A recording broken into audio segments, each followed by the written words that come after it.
बाबा, 3 दिन तो बहुत कम टाइम है रे। कम से कम 30 साल का तो टाइम दे बाबू रे। बाबू बाबू भैया, बाबू भैया। Hey guys, welcome back to my channel. So first of all, I'm very sorry कि मैं डेली व्लॉग अपलोड नहीं कर पा रही हूँ, क्योंकि इन दिनों मैं रात के 2 बजे सो रही हूँ और सुबह 8 बजे उठ रही हूँ, तो थोड़ा सा भी टाइम नहीं मिल रहा है कि वो वॉइस रिकॉर्ड करूँ, वीडियो एडिट करूँ वगैरह वगैरह। इसलिए मैं सोची कि 1-2 दिन का जो पूरा व्लॉग है वो मैं कंपाइल करके एक दिन में डाल दूँगी। इसमें मेरा टाइम भी बच जाएगा और उसके साथ साथ वीडियो का कंटेंट भी अच्छा रहेगा। Let's start today's vlog.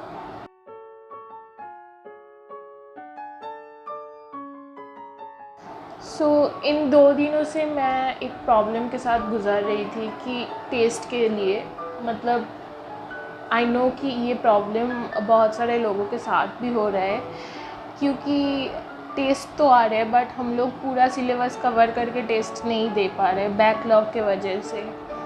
जैसे कि मेरा ये सामने वाला जो टेस्ट आने वाला है उसमें केमिकल काइनेटिक्स है, जो मैं बिल्कुल भी नहीं की हूँ। तो इसके बेसिस से अगर मैं टेस्ट दे भी दूँगी तो मेरा जो स्कोर आएगा तो वो नहीं बताएगा ना मेरा क्या पोजीशन है, अगर मैं केमिकल काइनेटिक्स कंप्लीट करके देती तो इसलिए मैं थोड़ा हेजिटेट कर रही थी कि क्या मैं ठीक कर रही हूँ ऐसा आधा सिलेबस कंप्लीट करके टेस्ट देने से।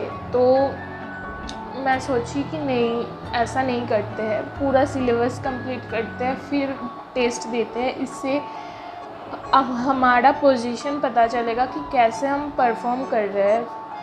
तो बट टेस्ट भी तो देना ज़रूरी है ना हर संडे, नहीं तो आदत छूट जाएगा। तो इसलिए मैं एक सॉल्यूशन लाई, जो है कि मैं टेस्ट दूंगी हर संडे, बट ऐसा नहीं है कि यकीन 2.0 का ही टेस्ट देना है। हम यकीन 1.0 का टेस्ट सब कुछ सर्च किए जो मैं कभी अटेम्प्ट नहीं की हूँ। तो उसमें से जैसे कि मैं जो सामने वाला संडे है उसमें मैं यकीन 1.0 का शॉर्ट प्रैक्टिस टेस्ट 3 देने वाली हूँ। उसमें जो सिलेबस है वो मेरा कंप्लीटेड है और उसका अच्छे से रिवाइज़ करके टेस्ट दूँगी, तो उसमें जो मार्क्स आएगा वो डिफ़ाइन करेगा कि हाँ सही में मैं कैसा परफॉर्म कर रही हूँ सब सिलेबस कंप्लीट करके। तो ऐसा करके जैसे कि नेक्स्ट संडे मेरा केमिकल काइनेटिक्स ख़त्म हो जाएगा बैकलॉग, तो मैं पार्ट टेस्ट दे दूँगी नेक्स्ट संडे को। तो ऐसा करके सिलेबस का कंप्लीट करके हर संडे टेस्ट देते रहो, बट ऐसा नहीं है कि यकीन 2.0 का ही देना है।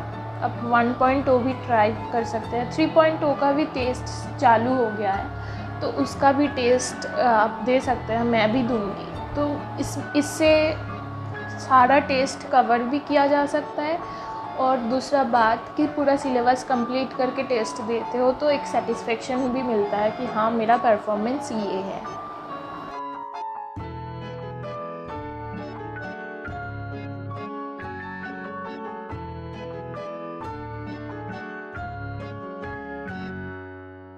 Now coming to the part backlog. सबके साथ ये हो रहा है, मेरे साथ भी ऐसा हो रहा है कि बैकलॉग का ये दर्द कब ख़त्म होगा। एक्चुअली सही में यार बहुत मुश्किल होता है बैकलॉग के साथ जीना।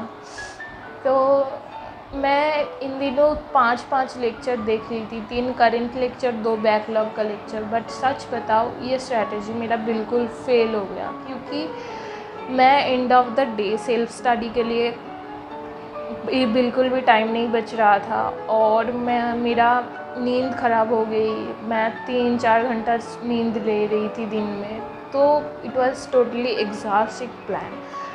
सो मैंने डिसाइड किया जैसे मैं करती थी 3 करंट लेक्चर और 1 बैकलॉग का लेक्चर डेली, वैसे ही मैं करूँगी। वही प्लान परफेक्ट था। हाँ, इससे टाइम ज़्यादा लग जाएगा बैकलॉग कवर करने में, बट इसके साथ ये भी है कि आप अगर कंसिस्टेंट रहोगे हर रोज़ एक ही रूटीन में, तो बैकलॉग तो एक टाइम आके ख़त्म हो ही जाएगा, और दूसरा बात आपका नेक्स्ट बैकलॉग क्रिएट नहीं होगा। क्योंकि आप अगर करंट के साथ स्टिक करते रहते हो तो बैकलॉग और आएगा ही नहीं इन फ्यूचर। बट अगर बैकलॉग कंप्लीट करने के चक्कर में करंट को छोड़ देते हो तो बैकलॉग तो कभी ख़त्म ही नहीं होगा, इसका भी बैकलॉग बन जाएगा। तो ये बिल्कुल भी सल्यूशन नहीं है कि जल्दी जल्दी बैकलॉग ख़त्म करो फिर करंट को पकड़ेंगे, ऐसा कुछ नहीं है। तो आप करंट करते रहिए और एक बैकलॉग का लेक्चर करते रहिए, बट या कंसिस्टेंसी मेंटेन करना है। ऐसा नहीं है कि एक दिन ब्रेक ले लिया, 2 दिन ब्रेक ले लिया, फिर दोबारा चालू हो गया, ऐसा बिल्कुल भी नहीं करना है। फिर से बैकलॉग क्रिएट हो जाएगा और ये बैकलॉग का पीछा कभी नहीं छोड़ेगा।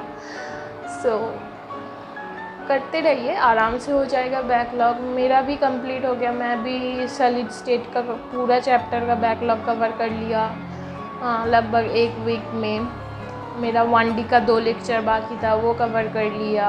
मैं बहुत सारे चैप्टर का PYQ कर लिया, जैसे कि बायो वाले चैप्टर का PYQ कर लिया। तो धीरे धीरे सब कुछ कंप्लीट होते जा रहा है। अगर आप लेक्चर का प्रेशर खुद पे कम डाल रहे हो तो सेल्फ स्टडी में ध्यान दो, तो आपका सब कुछ सही चलेगा। और अभी टाइम आ गया कि सेल्फ स्टडी के लिए स्टडी आवर बढ़ाना, क्योंकि अभी चैप्टर्स का वेटेज बढ़ रहा है और उसके साथ साथ टेस्ट भी आ रहे हैं। बहुत बड़ा बड़ा सिलेबस लेके टेस्ट आ रहे हैं कंबाइन करके, तो आपको सब कुछ में रेडी होना पड़ेगा। सो सेल्फ स्टडी का आवर्स बढ़ाइए, ट्राई करिए कि रिवीजन के लिए और भी मेहनत करें। जैसे कि नोट्स पढ़ लिया, रिवीजन हो गया, ऐसा नहीं। आप फिज़िक्स केमिस्ट्री के लिए नोट्स पढ़ो, उसके बाद उसको बिना देख के लिखो कहीं पे, उसका 10-12 क्वेश्चन सॉल्व करो, ऐसे करके फ़िज़िक्स केमिस्ट्री का करो।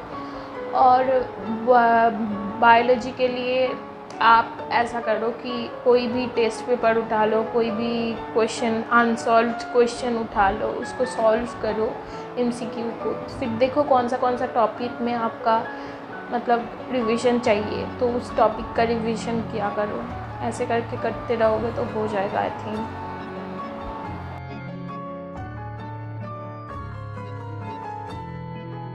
सो या that was all for today. And अभी पढ़ाई ठीक चल रही है, अभी मेरा कंसिस्टेंसी वापस आ गया है। इवन मैं और भी लॉन्ग आवर्स पढ़ रही हूँ आजकल। सो या that was a good sign, and ऐसे ही करती रहूँगी तो अच्छा जाएगा आई थिंक। एंड आप लोग भी अच्छे करिए। So yeah, thank you guys for watching.